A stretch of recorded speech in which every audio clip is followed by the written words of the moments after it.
ಜಾತಿವಾದಿ city ರವಿಗೆ, ಜಾತಿ ನಿಂದಕ city ರವಿಗೆ ಬೇಕೇ ಬೇಕು,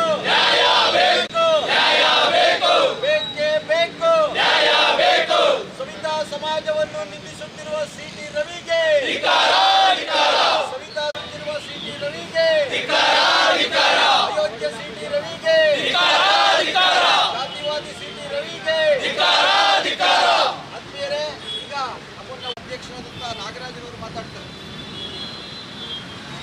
ಎಲ್ರಿಗೂ ನಮಸ್ಕಾರ. ಏನು ನಾವು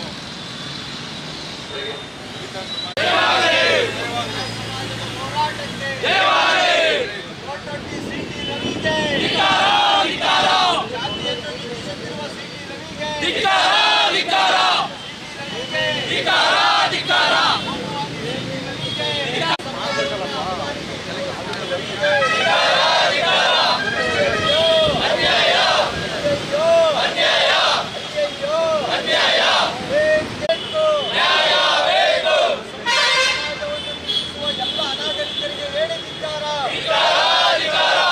ಮಾಡ್ತಾರೆ ಸಿಟಿ ರವಿ ಅವರು ನಮ್ಮ ಸಮುದಾಯಕ್ಕೆ ಏನು ನಿಷೇಧಿತ ಪದವನ್ನು ಬಳಸಿ ಬೋದಿದ್ದಾರೆ.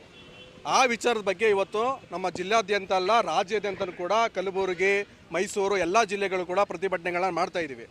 ಯಾಕೆಂದರೆ ಸಿಟಿ ರವಿ ಅವರು ಒಬ್ಬ ಹಿಂದೂಪರ ಸಂಘಟನೆಗಾರರು, ಸಾಂಸ್ಕೃತಿಕ ಸಮುದಾಯದಲ್ಲಿ ಹಲವಾರು ವಿಚಾರಗಳ ಬಗ್ಗೆ ತಿಳಿದಂಥವರು, ವಿಧಾನ ಪರಿಷತ್ ಸದಸ್ಯರು, ಇವರೆಲ್ಲ ತಿಳಿದಂಥ ವ್ಯಕ್ತಿಗಳು.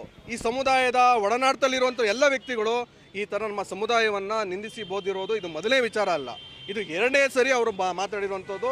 ಜೊತೆಗೆ ಯತ್ನಾಳ್ ಕೂಡ ಈ ಹಿಂದೆ ಸಾವಿರಾರು ಜನದ ಮುಂದೆ ಮಾತಾಡಿದ್ದಾರೆ. ನಮಗೆಲ್ಲ ನೋವು ಏನು ಅಂದರೆ, ಸವಿತಾ ಸಮಾಜದ ನಿಷೇಧಿತ ಪದವನ್ನು ತಿಳಿದಂಥವ್ರು ನೀವೆಲ್ಲರೂ ಕೂಡ ರಾಜಕೀಯ ವ್ಯಕ್ತಿಗಳು ಈ ಥರ ನಮ್ಮ ಸಮುದಾಯವನ್ನು ಹೀಯಾಳಿಸೋ ರೀತಿ ಮಾತಾಡ್ತಿದ್ದಾಗ ನಮ್ಮ ಸಮುದಾಯಕ್ಕೆಲ್ಲೋ ಅಪಮಾನ ಆಗುವಂಥದ್ದು, ನೋವಾಗುವಂಥದ್ದು, ಈ ಸಮುದಾಯಕ್ಕೆ ಧಕ್ಕೆ ತರುವಂಥ ಕೆಲಸ ಇದು ರಾಜಕಾರಣಗಳು ಮಾಡ್ತಾ ಇದ್ದೀರಿ. ನೀವು ಬರೀ ನಮ್ಮನ್ನು ರಾಜಕೀಯವಾಗಿ ಮತಗಳನ್ನು ಮಾತ್ರ ಬಳಸ್ಕೊಳ್ಳೋದಲ್ಲ, ಈ ಥರ ನಮ್ಮ ಸಮಾಜಕ್ಕೆ ನೋವಾಗಿ ಇವತ್ತು ರಾಜ್ಯಾದ್ಯಂತ ಎಲ್ಲ ಜಿಲ್ಲೆಯಲ್ಲೂ ಕೂಡ ಪ್ರತಿಭಟನೆ ಮಾಡ್ತಾ ಇದ್ದೀವಿ. ಜೊತೆಗೆ ಏನು ಈ ಆಂಧ್ರ ಸರ್ಕಾರದಲ್ಲೂ ಕೂಡ ಇವತ್ತು ನಮ್ಮ ಸವಿತಾ ಸಮಾಜ ವೃತ್ತಿಪರವಾಗಿ ಕ್ಷೌರಿಕ ವೃತ್ತಿಯನ್ನು ಮಾಡ್ತಾ ಇರುವಂಥ ನಮ್ಮ ಸಮಾಜ ಜನರಿಗೆ ನಮಗೆ ಯಾವುದೇ ಈ ಥರ ಜಾತಿ ನಿಂದನೆ ಪದಗಳನ್ನು ಬಂದರೆ ನಮಗೆ ಒಂದು ಕೇಸ್ ಅಂತ ಫಿಟ್ ಇದೆ, ಕಾನೂನು ದೃಷ್ಟಿ ಇದೆ.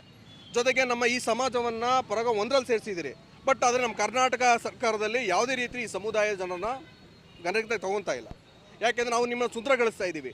ಈ ಸಮುದಾಯನ ಬೆಳಗ್ಗೆ ಎದ್ದು ನಿಮ್ಮನ್ನು ಸಮುದಾಯವನ್ನು ಈ ದೇಶ ಹೇಗೆ ಸ್ವಚ್ಛತೆ ಇರಬೇಕು, ಹಾಗೆ ದೇಶದ ಜನರು ಕೂಡ ಸ್ವಚ್ಛತೆ ಆಗಿರಬೇಕು ಅಂತ ಇದ್ದೀವಿ.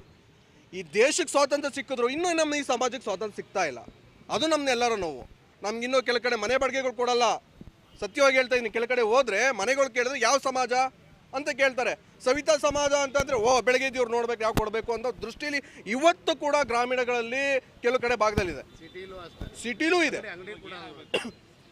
ಈಗ ನಮ್ಗೆ ಕೇಳ್ಕೊಳ್ಳೋದಿಷ್ಟೇ, ಏನು ಈಗ ಎಲ್ಲ ರಾಜಕೀಯ ಮುಖಂಡರುಗಳು, ಎಲ್ಲ ಕೆಲವು ವ್ಯಕ್ತಿಗಳು ನಮ್ಮ ಸಮಾಜವನ್ನು ನಿಂದಿಸ್ತಾ ಇದ್ದಾರೆ. ಮುಂದಿನ ಚಳಿ ಅಧಿವೇಶನದಲ್ಲಿ ನಮ್ಮ ಸಮಾಜದ ಯಾವುದೇ ಬೈಗಳನ್ನ ನಮ್ಮ ಸಮಾಜ ನಿಷೇಧಿತ ಪದವನ್ನು ಬಹುಗಳ ಮಾಡಿದ್ರೆ ಅವ್ರಿಗೊಂದು ಕಾನೂನು ಜಾರಿಯಾಗಬೇಕು. ಇದು ನಮ್ಮ ಹೋರಾಟ. ಮುಂದಿನ ಅಧಿವೇಶನದಲ್ಲಿ ಎಲ್ಲ ಶಾಸಕರು ಕೂಡ ಈ ಸಮಾಜಕ್ಕೆ ಗೌರವ, ಪ್ರೀತಿ, ಅಭಿಮಾನ ನಿಮ್ಮಲ್ಲಿ ರಾಜಕೀಯವಾಗಿದ್ದರೆ, ಬರೀ ಮತ ಬಳಸ್ಕೊಳ್ಳೋದಲ್ಲಿ ಇಲ್ಲದೇ ಈ ಸಮಾಜದ ಮೇಲೆ ನಿಮ್ಗೆ ಗೌರವ ಇದ್ದರೆ ನಮ್ಮನ್ನು ದಯಮಾಡಿ ಮುಂದಿನ ಅಧಿವೇಶನದಲ್ಲಿ ಈ ಸಮಾಜಕ್ಕೆ ಯಾವುದೇ ಒಂದು ಅಪಮಾನ ನಿಷೇಧ ಪದವನ್ನು ಬಳಸಿದ್ರೆ ಅವರಿಗೆ ಕಾನೂನು ಜಾರಿ ಮಾಡುವಂಥ ಆದೇಶವನ್ನು ಈ ಸರ್ಕಾರ ಕೊಡಬೇಕು ಅನ್ನೋದು ನಮ್ಮೆಲ್ಲರ. ಸಿಟಿ ರವಿ ಕ್ಷಮೆಯಾಚನೆ ಜೊತೆಗೆ ಇದ್ರ ಜೊತೆ ಅವರು ಹೋರಾಟ ಮಾಡಬೇಕು.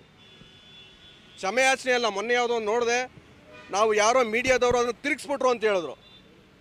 ಕ್ಷಮೆಯಾಚನೆ ಹೇಳಿ ಯಾರೋ ಮೀಡಿಯಾದವರು ಇದಂತ ಮೀಡಿಯಾದವ್ರು ತಿರುಗಿಸ್ಬಿಟ್ಟಿದ್ರೆ ಅಂದರೆ 2 ಸತಿ ಹೇಳಿದ್ದಾರೆ.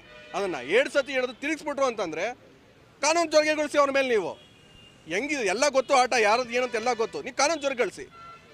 ಅದನ್ನು ಬಿಟ್ಟು ಈ ಸಮಾಜವನ್ನು ನೋವಿನ ಸಂಗತಿ ಮಾಡುವಂಥ ಕೆಲಸ ಯಾರು ಮಾಡಬೇಡಿ ಅಂತ ಈ ಮುಖಾಂತರ ಪ್ರತಾಪ್, ಮಂಡ್ಯ ಜಿಲ್ಲಾ ಸವಿತಾ ಸಂಘದ ಜಿಲ್ಲಾ ಸಂಸ್ಥಾಪಕ ಜಿಲ್ಲಾಧ್ಯಕ್ಷರು.